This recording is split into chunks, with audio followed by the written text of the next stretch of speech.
stages se sont très bien passés. On a eu des athlètes motivés. On était logés dans un super cadre. Bien entendu, on était dans le berceau de la course à pied. Donc forcément, les athlètes étaient très heureux de partager cette expérience sportive et humaine qui est unique en son genre.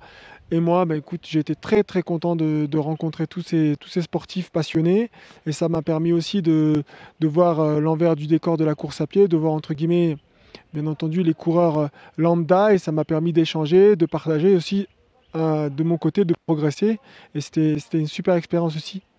Oui, le but numéro un, c'est d'être passionné, d'être motivé. Après, le niveau importe peu. J'arrive à créer des groupes au sein de cette communauté. Après, j'ai eu des niveaux divers et variés. J'ai eu des débutants, j'ai eu des confirmés, j'ai eu des gens qui étaient très, très talentueux. J'avais des gens qui étaient demandeurs de travail. Mais c'était très passionnant pour moi de les accompagner dans cette aventure et forcément ça sera répété par la suite. Et un des objectifs de ces stages, c'est de rencontrer les autochtones, de voir dans les conditions où ils vivent, de partager une expérience, de partager un regard, une discussion, un sourire, d'apporter un petit peu de bonheur à leur quotidien. Et ça, j'en suis très très fier. Ouais.